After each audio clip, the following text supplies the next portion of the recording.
ரத்தீஷ் வந்து இப்போதைக்கு இந்தியா வருவான்ற நம்பிக்கை எனக்கு இல்லை. துபாயோட கோல்டன் விசா வச்சிருக்காங்க. கோல்டன் விசா எப்போ கொடுக்கப்படும்னா, ஒரு 10,000 கோடி இன்வெஸ்ட் பண்ணீங்கன்னா துபாயில் தங்க தாம்பாளத்தில் வச்சு கோல்டன் விசா கொடுப்பாங்க.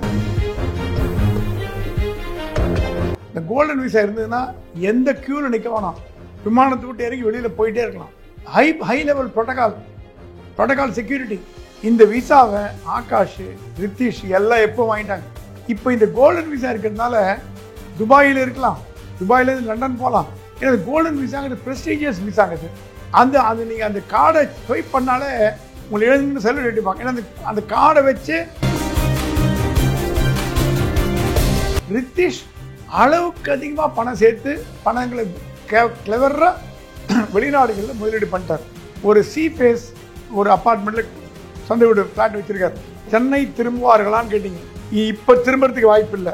இந்த கேஸ் ஹியரிங் இன்டரிம் ஸ்டே மட்டும் தான் கொடுத்துருக்காங்க. இன்டரிம் ஸ்டேல வந்துட்டு நாளைக்கு வெக்கேட் ஆகிட்டு வச்சுக்கோங்க, உள்ள போட்டால் திருப்பி வெளில வர முடியாது.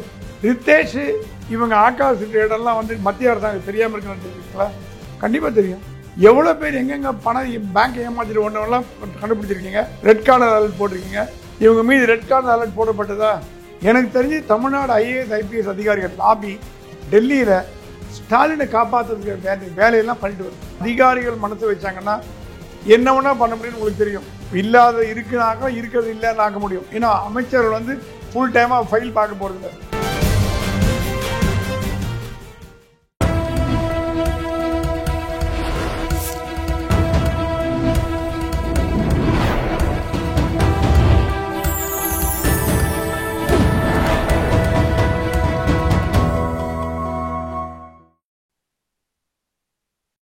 சேனல் 5 தமிழ் நேயர்களுக்கு வணக்கம். இன்றைய நேர்காணலில் நம்மோடு பேச இருப்பது மூத்த பத்திரிகையாளர் பிரகாஷம் சாமி அவர்கள். சார் வணக்கம். சார் வணக்கம். சார், ரத்தீஷ் அப்ஸ்காண்டு நம்ம பார்த்துருப்போம். இந்த இந்த சாராய முறைகேட்டில் பாதி பேர் வந்து வெளிநாட்டில் வந்து தப்பிச்சுட்டு தான் சொல்கிறாங்க. அவங்க வருவாங்களா வர மாட்டாங்களா? அவங்க நிலை என்ன சார்? இப்போ தரப்பு இடைக்கால தடை வச்சிருக்கிறாங்க. அதே நேரத்தில் அவங்க என்னதான் பண்ண போகிறாங்க? ரத்தீஷ், ஆகாஷ் எல்லாம் ஒன்று புரிஞ்சுக்காங்க. துபாயோட கோல்டன் விசா வச்சுருக்காங்க. கோல்டன் விசா எப்போ கொடுக்கப்படும்னா, ஒரு 10,000 கோடி இன்வெஸ்ட் பண்ணிங்கன்னா துபாயில் தங்க தாம்பாளத்தில் வச்சு கோல்டன் விசா கொடுப்பாங்க அவங்களுக்கு. இந்த கோல்டன் விசா இருந்ததுன்னா எந்த கியூவில் நிற்க வேணாம், விமானத்தை விட்டு இறங்கி வெளியில் போயிட்டே இருக்கலாம். High level protocol security. நீங்கள் துபாயில் எத்தனை நாள் வேணால் தங்கலாம், எத்தனை மாதம் வேணால் தங்கலாம், எத்தனை வருஷம் வேணால் தங்கலாம். உங்களை வந்து நாடு கடத்த முடியாது. இந்த விசாவை ஆகாஷ், ரித்தீஷ் எல்லாம் எப்போ வாங்கிட்டாங்க. அந்த மாதிரி சிங்கப்பூரோட பிஆரும் வாங்கிட்டாங்க. இப்போ ஒரு காலத்தில் சிங்கப்பூர் பிஆர் வாங்கினா டிடிவி தினகரன் எம்பி பதவியே எடுக்க வச்சாங்க. ஞாபகம் இருக்கா உங்களுக்கு? எடுக்க ட்ரை பண்ணி பெரிய இதெல்லாம் போட்டாங்க. இப்போ தமிழ்நாட்டில் அரசியல்வாதிகள் பாதி பேர் கோல்டன் விசா வச்சுருக்காங்க துபாயில். கோல்டன் விசா எப்போ கொடுக்கப்படும்னா, 10,000 கோடி 1000 கோடி இன்வெஸ்ட் பண்ணிங்கன்னா கொடுக்குறான். இப்போ இந்த கோல்டன் விசா இருக்கிறதுனால துபாயில் இருக்கலாம், துபாயிலேருந்து லண்டன் போகலாம். ஏன்னா கோல்டன் விசாங்கிறது ப்ரெஸ்டீஜியஸ் விசாங்கிறது. எல்லாருக்கும் கொடுக்கப்படுதில்ல. ஷாருக் கான், அமிதாப் பச்சன், சினிமா பிரபலம் கொடுக்கப்பட்டு தமிழ்நாட்டில் 3 நடிகர்கள் கூட வாங்கியிருக்காங்க. அது வந்து காம்ப்ளிமெண்ட்ரியாக 2 கோல்டன் விசா 2 பிரிக்கலாம். இலவசமாக ஒரு விஐபி கொடுக்கறது ஒரு ரகம், அதுவும் கோல்டன் விசா தான். இப்போ ஷாருக் கான் கொடுக்குறதோ அவங்களாம் பணமே போட வேண்டிய தேவையில்லை. அவங்களும் ஒரு மரியாதைக்கு ஒரு ப்ரெஸ்டீஜ். ஷாருக் கானை கோல்டன் விசா மெம்பர்னு சொல்லிக்கிற மாதிரி. இப்போது க்ரீன் கார்டு கொடுக்குறான். அது இல்லாமல் கிரெடிட் கார்டு கொடுக்குறான். கிரெடிட் கார்டு க்ரீன் கார்டு ஒன்றாகாது. கிரெடிட் கார்டில் பார்த்தீங்கன்னா அமெரிக்கன் எக்ஸ்பிரஸ் கார்டுன்னு ஒன்று இருக்குது. அது வந்து ஹையஸ்ட்டு பணக்காரன் மட்டும்தான் வச்சுப்பான். அந்த கார்டை 1 கோடி ரூபா வேல்யூ. அது நம்மளாம் விசா மாஸ்டர் கார்டு மாதிரி அமெரிக்கன் எக்ஸ்பிரஸ் கார்டை 1 கோடி ரூபா வேல்யூ பணக்காரன் வச்சுப்பான். அது நீங்கள் அந்த கார்டை ஸ்வைப் பண்ணாலே உங்களை எழுதுன்னு செல்வ எடுப்பாங்க. ஏன்னா அந்த கார்டை வச்சு அந்த கார்டோட உரிமையாளரோட செல்வத்தை நம்ம அறிஞ்சிக்க முடியும். அதே மாதிரி கோல்டன் விசா வச்சுன்னு இருக்கவங்க மற்ற நாடுகளுக்கு போய் காமிச்சானா, துபாய் கோல்டன் விசானா ஓகே ரைட் ராயலாக கொடுத்துருவோம், என்ட்ரி கொடுப்போம், கேள்வி கேட்க மாட்டோம். விசா இருக்கணும், விசா இல்லை கொண்டு. இப்போ என்னன்னா, ரித்தீஷ் அளவுக்கு அதிகமாக பணம் சேர்த்து பணங்களை கிளவராக வெளிநாடுகளில் முதலீடு பண்ணிட்டார். 4 வருட ஆண்டுகளாக அவர் 174 என்ற அப்பார்ட்மெண்ட்டில் ஒரு ஃபேஸ் ஒரு அப்பார்ட்மெண்ட்டில் சொந்த வீடு ஃப்ளாட் வச்சுருக்கார். அங்கே தான் எல்லா அன்பிலேருந்து மகேஷ் பொய்யாமலேருந்து எல்லா விஐபி சந்திக்கிற அந்த இடம் தான். அந்த 174ல் போலீஸ் அதிகாரிகள், ஐஏஎஸ் அதிகாரிகள், சென்னையில் பிரபலங்கள் மார்ட்டின்லேருந்து ஆரம்பித்து அத்தனை பேர் அங்கே தான் இருக்காங்க. திமுக பிரமுகர்கள் நிறைய பேர் உள்ளே இருக்காங்க. ஸோ திமுகவோட ஒரு சந்த படம் கூட சொல்லாத, அங்கே திமுக தான் கை ஓங்கும். எல்லாமே முக்கியமான திமுக பிரமுகர்கள்லாம் இருக்காங்க. அவங்களுக்கு லீகல் அட்வைஸ் பண்ணுறக்கூடியவங்களும் அங்கே தான் இருக்காங்க. அவங்களாம் என்ன சொல்கிறாங்கன்னா, இந்த மாதிரி விஷயம் விசா வாங்கி கொடுத்து கோல்டன் விசாலாம் வாங்கி கொடுக்கறதால ஈஸியாக போயிட்டு வர முடியும். இப்போது இவர் ஆகாஷோட மாமனார் சி.கே. ரங்கநாதன், அவருக்கு கலைஞரோட மாப்பிள்ளை, கலைஞரோட மூத்த மகன் முத்துவோட பொண்ணை கட்டியிருக்காரு. அவர் பரம்பரை, அவரெல்லாம் 200 கோடி வாட்செல்லாம் வாங்கக்கூடிய ஆள் இல்லை. அவர் சிக்கனமாக இருப்பார். ஏன்னா அப்பா வந்து சைக்கிளில் சாஷாயை வச்சு கடலூரில் விற்று முன்னுக்கு வந்தவர். பரம்பரை பணக்காரர் இல்லை அவங்கெல்லாம். அவன் அப்பா பட்ட கஷ்டம் எனக்கு தெரியும். சின்னி கிருஷ்ணன் சைக்கிளில் ஷாம்பு வச்சு விற்று கொஞ்சம் கொஞ்சமாக ஃபேக்ட்ரி போட்டு உழைப்பால் உயர்ந்தவர்கள் சி.கே. ரங்கநாதன் ஃபேமிலி. இப்போ 10,000 கோடி வச்சுருக்காங்க, அது வேறு விஷயம். ஆனால் 2,000 கோடிக்கு வாட்செல்லாம் மாப்பிள்ளையை வாங்குறதுக்கு அலோவ் பண்ண மாட்டார். அவர் கொடுக்கவும் மாட்டார். அவர் அந்த மாதிரி ஒரு நல்ல காரியம் சொல்ல பண்ணுறாரு, இந்த மாதிரி பண்ண மாட்டார். ஆனால் இந்த மாப்பிள்ளைகள் திமுக தொடர்பில் இதெல்லாம் பண்ணுறது அவங்களுக்கே மனசுக்கு பிடிக்காம இருக்கு. இவன் ரொம்ப மனசு வருத்தப்படுறவர் சி.கே. ரங்கநாதன் தான். ஏன்னா மருமகன் காணாமல் போயிட்டார்ன்ற போது குடும்பத்தில் அவருக்கு ரொம்ப மன உளைச்சல் அதிகமாக இருக்குது. அதை நம்ம யோசித்து பார்க்கணும். மன உளைச்சல் அதிகமாக இருக்குது. எல்லாரும் கேலி பண்ணுறாங்களேன்ற ஒரு குற்ற உணர்வும் அவர் வந்திருக்கு. என்ன பண்ண முடியும், இந்த மாதிரி பண்ணிட்டாரு, உரம் வச்சுட்டாரு. ஸோ இது என்னென்னா, இவங்க இப்போ நீங்கள் அடுத்த கேள்வி கேட்டீங்க, சென்னை திரும்புவார்களான்னு கேட்டீங்க. இப்போ திரும்புறதுக்கு வாய்ப்பு இல்லை. இந்த கேஸ் ஹியரிங் இன்டரிம் ஸ்டே மட்டும் தான் கொடுத்துருக்காங்க. இன்டரிம் ஸ்டேயில் வந்துட்டு நாளைக்கு வெக்கேட் ஆகிட்டு வச்சுக்கோங்க, திருப்பி உள்ளதுக்கு போட்டுருவோம். உள்ளே போட்டால் திருப்பி வெளில வர முடியாது. ஸோ அந்த கேஸோட முடிவு என்னன்றதை பார்த்து தான் வருவாங்க. சரி, ரித்தேஷ் இவங்க ஆகாஷ் இடம்லாம் வந்து மத்திய அரசாங்கம் தெரியாமல் இருக்குன்னு தெரிஞ்சுருக்கீங்களா? கண்டிப்பாக தெரியும். விஜய் மல்லையா இருக்கணும் தெரியாமல் கண்டுபிடிக்க முடியலையா? எவ்வளோ பேர் எங்கெங்கே பணம் பேங்க் ஏமாற்றிட்டு ஒன்றெல்லாம் கண்டுபிடிச்சிருக்கீங்க. ரெட் கார்னர் அலர்ட் போட்டிருக்கீங்க. இவங்க மீது ரெட் கார்னர் அலர்ட் போடப்பட்டதா? இவங்களா ஓடினாங்களே தவிர வழக்கில் இவங்க சம்மந்தப்பட்டிருக்காங்கன்னு ஏதாவது அஃபிஷியலாக ஸ்டேட்மெண்ட் வந்ததா? அதுவும் இல்லை. நம்மளே ஒரு யூகம் பண்ணிக்கிறோம், ரித்தேஷ் குற்றவாளி. அப்போ ஏன் தலைமுறை ஆகும்? அது கேள்விதான். ஆகாஷ் குற்றவாளி, ரித்தேஷ் குற்றவாளி நம்ம சொல்கிறதுக்கு காரணமே அவங்க ஓடி போயிட்டாங்கன்ற ஒரு காரணத்தினால. அவங்க ஓடி போகாமல் இருந்தாலும் அதை யாரும் அந்த பேர் சொல்லியிருக்க மாட்டாங்க. இப்போ மற்ற பேர்லாம் இருக்காங்க. இப்போது உதயநிதி இவன் 2 பேர் மட்டும் தான் நண்பர்களா? எவ்வளோ நண்பர்கள் இருக்காங்க. அந்த பேர்லாம் வெளில வரலையே, ஜூ பேர்லாம் வர மாதிரி வரலையே. ஏன்னா அவங்களாம் இந்தியாவில் இருக்காங்க. ஆகவே இந்தியா விட்டு தப்பி போனவர்கள் ஏன் போனாங்கன்ற கேள்வி வரும்பொழுது அப்போ தான் சந்தேகம் வருது. சபரீசன் இருக்காரு, அவரும் வந்து லண்டன்ல எங்க இருக்கிறதாவும் ஒரு அவர் வெளிநாட்டுக்கு போயிட்டு வர. சபரீசனுக்கும் இந்த கேஸ் சம்மந்தம் எனக்கு தெரியல. இது வந்து டைரக்டாக ஃபர்ஸ்ட் ஃபேமிலி இன்வால்வ்டே தவிர சபரீசன் இந்த டீலில் வரமாட்டார். அவர் வேறு டீல்லாம் வச்சுப்பார், வேறு டீல்லாம் இருப்பார். அவர் உலக இன்டர்நேஷ்னல், அவர் குளோபல் பிளேயர். அவர் டாஸ்மாகில் இறங்க மாட்டார்.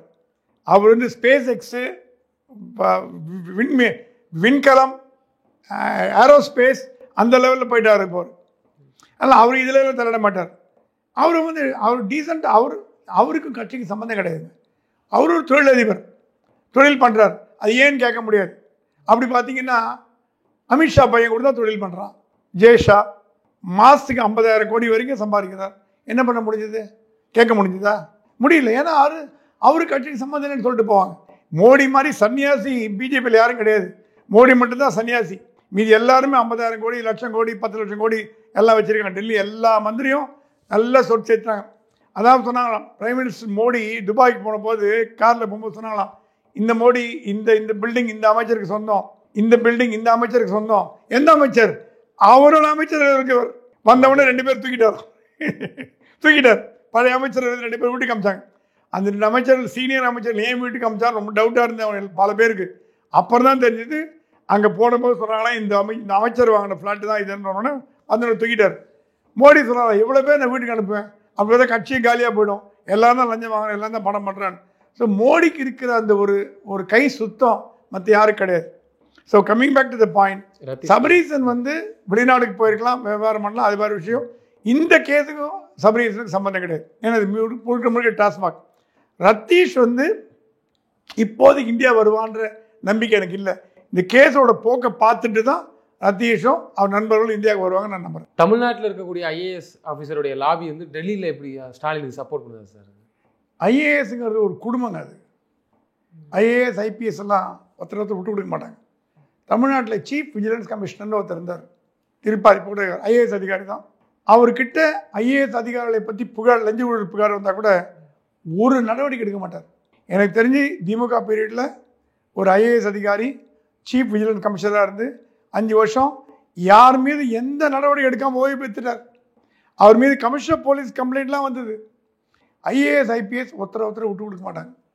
அதெல்லாம் ஐஏஎஸ் ஒரு குடும்பமாக இருப்பாங்க, ஐபிஎஸ் ஒரு குடும்பமாக இருப்பாங்க. யார் தப்பு பண்ணால் கூட இன்னொருத்தரை பெருசு பண்ண மாட்டாங்க, காட்டி கொடுக்க மாட்டாங்க. ஒத்துமை ரொம்ப அதிகம் 2 பேருக்கும். இவங்க 2 பேர் சண்டை போட்டுப்பாங்க, அது வேறு விஷயம். ஐஏஎஸ் ஐபிஎஸ் அதிகாரிகளோட ஒத்துமை உலக அறிந்தது. இப்போது தமிழ்நாட்டில் இருக்க மூத்த ஐஏஎஸ் அதிகாரியோட கவுண்டர் பார்ட்ஸ் தான் டெல்லியில் இருக்காங்க.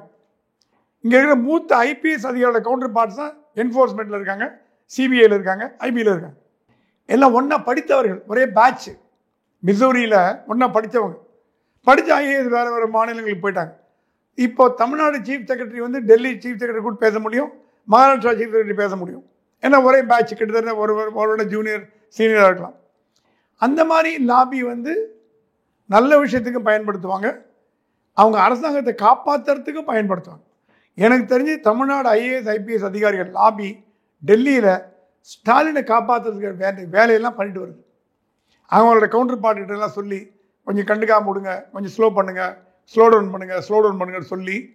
ஏன்னா இது எந்த அளவுக்கு மோடி காதுக்கு போயிருக்கு, அமித்ஷா காதுக்கு போயிருக்குன்னு தெரியல.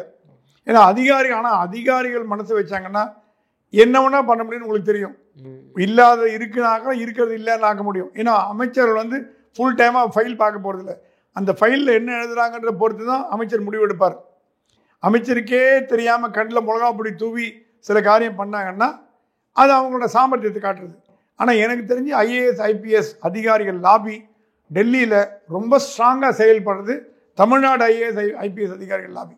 இவரை காப்பாற்றி விடணுங்கிறதுனால செய் நன்றி மறவாத, அந்த மாதிரி செய் நன்றி மறவாதவர்கள் இவங்கெல்லாம், அதனால தான் காப்பாற்றி விடணும்னு பிளான் பண்ணுறாங்க. அதே நேரத்தில் உதயநிதி அவர்கள் பத்திரிகையாளர் கேட்ட கேள்விக்கு சொல்ல இன்னும் ஒரு துணிச்சலாக தானே பேசுகிறது. மோடியாவது ஈடியாவது எங்களுக்கு யாரும் பயம் இல்லை, ஒன்று அதை அவாய்ட் பண்ணி போகலாம். ஈடி நமக்கு, அதாவது நம்ம மத்திய அரசிட்டப்பே அடிப்பிடிஞ்சு போகிற மாதிரி இருக்குது சுச்சுவேஷன், வேறு வழி இல்லை.